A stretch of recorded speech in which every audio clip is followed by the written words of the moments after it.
কিন্তু হয়তো আপুনি সন্তানৰ চিন্তা পৰিহাৰ কৰক। চিন্তা নিজ পুত্ৰ সদৃশ অযোধ্যাৰ শত বজাৰ কি হ'ল মন্ত্ৰীবৰ হৈছে নেকি অযোধ্যাৰ কিবা অঘটন? হয় মহাৰাজ, সুজলা সুফলা শস্যৰ শ্যামলা অযোধ্যা ৰাজ্য আজি মৰুভূমিলৈ পৰিণত হ'বলৈ আৰু বেছিদিন নাই মহাৰাজ। পঞ্চবৰ্ষীয় অনাবৃষ্টিৰ ফলত অযোধ্যাৰ বিশেষকৈ দক্ষিণ প্ৰান্তত অন্নৰ অভাৱত পৰি প্ৰজাজনে এই ৰাজ্য ত্যাগ কৰিবলৈ আৰম্ভ কৰিছে মহাৰাজ। ইয়াৰ কিবা এটা ব্যৱস্থা কৰক মহাৰাজ। মন্ত্ৰীবৰ দক্ষিণ অযোধ্যাৰ আজি এনে অৱস্থা?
মন্ত্ৰীৰ বৰৰ মুখে শুনিলো বাতৰি দক্ষিণ অযোধ্যা বোলে আজি অতিকৈ সংকটজনক।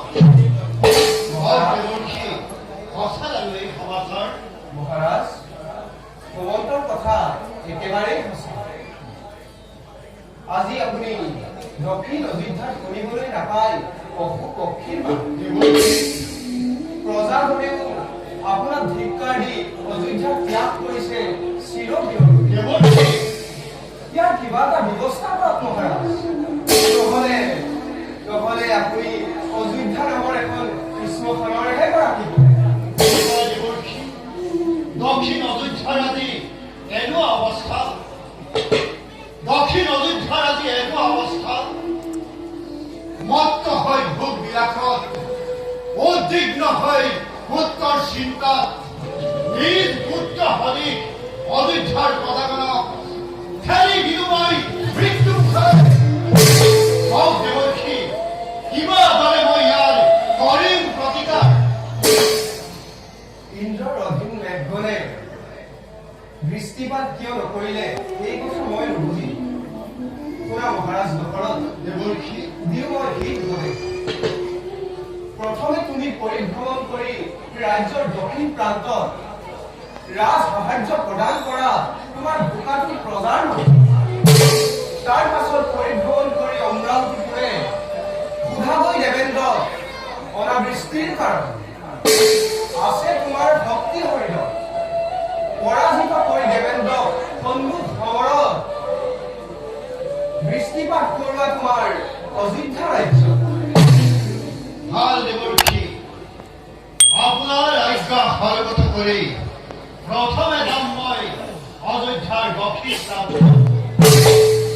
মন্ত্ৰী সভে অন্ন বস্ত্ৰ মই কৰিম প্ৰদান আৰু তাৰ পাছত যাত্ৰা কৰিম মই স্বৰ্গভিমুখে। অসীম দেৱেন্দ্ৰ বৃষ্টিপাত কৰে নে নকৰে মোৰ অযোধ্যা ৰাজ্য, আৰু যদি নকৰে আছে মোৰ দুবাহু ভক্তি বাধ্য কৰাত মই বৃষ্টিপাত কৰিবলৈ মোৰ অযোধ্যা ৰাজ্য।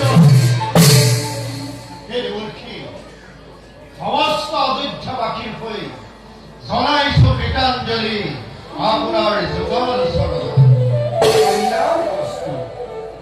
ৰাজলক্ষ্মীয়ে পুনৰ বাস কৰক এই অযোধ্যা ৰাজ্য। মহাৰাজ দেৱৰ্ষী, এতিয়া মই বিদায়হে কৰিম।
স্বৰ্গৰ